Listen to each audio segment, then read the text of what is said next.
గత ఎన్నికల్లో తమ ఫోన్లను కేసీఆర్ ప్రభుత్వం ట్యాప్ చేసిందని చెప్పేసి కాంగ్రెస్ నేతలు ఆరోపించారు. తాజాగా ఎమ్మెల్యే కేటీఆర్ ముఖ్యమంత్రి రేవంత్ రెడ్డి కొందరి మంత్రుల ఫోన్లు ట్యాప్ చేశాడని ఆరోపిస్తున్నాడు. ఇదే అంశంపై మనతో మాట్లాడడానికి రాష్ట్ర సహకార యూనియన్ చైర్మన్ మానాల మోహన్ రెడ్డి ఉన్నారు. ఆయనతో మాట్లాడే ప్రయత్నం చేద్దాం. సార్ చెప్పండి, అయితే కేటీఆర్ ఆరోపిస్తూ ఉన్నాడు ముఖ్యమంత్రి రేవంత్ రెడ్డి కొందరు మంత్రుల ఫోన్లు ట్యాప్ చేస్తున్నాడు, ఆయనకు నమ్మకం లేక ట్యాప్ చేస్తున్నాడు అని చెప్పేసి ఎమ్మెల్యే కేటీఆర్ అంటున్నారు. దానిపై మీరు ఏ విధంగా స్పందిస్తారు? చాలా సందర్భంలో వ్యక్తులు మెంటల్ బ్యాలెన్స్ తప్పినప్పుడు చేసే చర్యలు ఇవి. ఎందుకంటే కేసీఆర్ ప్రభుత్వంలో 10 సంవత్సరాలు యథేచ్ఛగా ఫోన్ ట్యాపింగ్ చేసినట్టు సాక్షాత్ అప్పటి ఇంటెలిజెన్స్ డీజీ ప్రభాకర్ రావే ఓపెన్గా ఒప్పుకున్నటువంటి పరిస్థితి. ఇంకా నిస్సిగ్గుగా కేటీఆర్ అనేటివాడు లాస్ట్ 6 నెలల నుండి అయితే పిచ్చి మాటలు పిచ్చి వాగుడు వాగుతున్నాడు.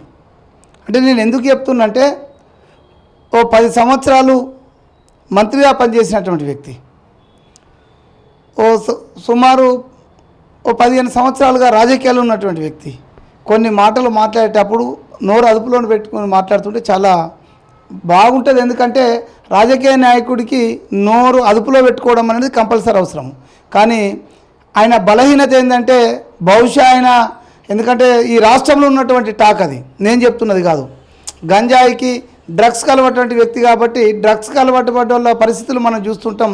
మెంటల్ బ్యాలెన్స్ తప్పి వాళ్ళు ఏం చేస్తున్నారో అర్థం కాదు. గత 6 నెలలకు ఈయన చేస్తున్నది కూడా అదే.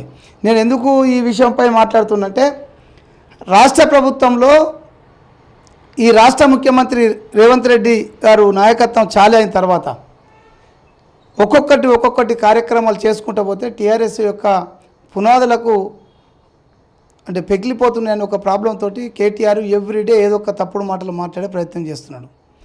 నేను ఈ విషయం అడుగుతున్నా, నిజంగానే మీరు ఉన్నప్పుడు మీరు చేసిరా? నాకు ఒకసారి ఫస్ట్ ఆ విషయంపై క్లారిటీ ఇవ్వమని అడుగుతున్నాను. నేను వాళ్ళను దాని మీద ఎక్స్పర్ట్స్ కదా, కేటీఆర్ వీళ్ళంతా కూడా ఫోన్ ట్యాపింగ్ ఎక్స్పర్ట్స్.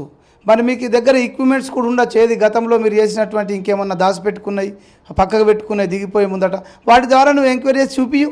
ఎక్కడన్నా తెలివి తక్కువ మాటలు, దద్దమ్మలాగా రోజుకొక్కటి తప్పుడు మాటలు వేయడం, పేపర్లో హైలైట్ కొరకము, టీవీలలో హైలైట్ కూడా మాట్లాడుతున్నట్టు విషయాలని, అది నీకు శోభగా ఉండదనే విషయం గుర్తుంచుకోవాలా.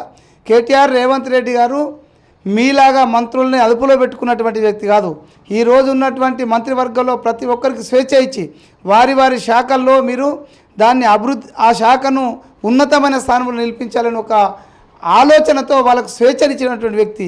ఇది తెలియకుండా పిచ్చివాగుడు వాగడం ద్వారా నీకు వచ్చేది లేకపోగా ఆల్రెడీ ఈ రాష్ట్రంలో కేసీఆర్ కొడుకుగా నిన్ను గుర్తింపు మెల్లమెల్ల తగ్గుతూనే నిన్ను పిచ్చోడుగా గుర్తించే రోజు వస్తుందని తెలియజేస్తున్నాను.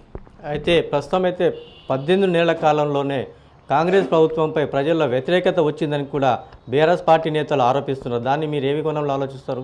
అంటే తెలివి తక్కువ నన్ను ఇంతకుముందు చెప్పిన కదా, ఎందుకు మా మీద వ్యతిరేకత వస్తుంది? 21,000 కోట్ల రూపాయలను రుణమాఫీ చేసినాం.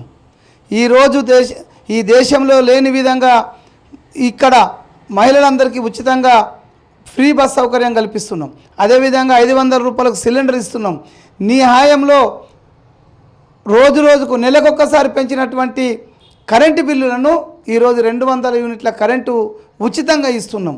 అంతేకాకుండా రైతు భరోసా ఇస్తున్నాం. అన్నిటికంటే దేశంలో ఎవ్వరు చేయనటువంటి సాహసోపేతమైన నిర్ణయం, సన్నాలకు బోనస్ ఇస్తున్నాం. ఈ విధంగా ఆరోగ్యశ్రీని 10 లక్షలకు పెంచినాం, కళ్యాణ లక్ష్మి ఇస్తున్నాం. ఎందుకు మా మీద వ్యతిరేకత వస్తుందో ఆ తెలివి తక్కువలు చెప్తే మాకు అర్థమవుతుంది. ఎందుకు వస్తుంది? మేము చేసే పనులన్నీ ఒక్కొక్కటిగా చేసుకుంటూనే పోతున్నాము. 100 చేయని పనులకు కూడా ప్రజలను కన్వీనియన్స్ చేస్తున్నాం. ఇప్పుడున్న పరిస్థితుల్లో ఇది చేయలేము, నీకు భవిష్యత్తులో ఇది చేస్తామని చెప్తున్నాం.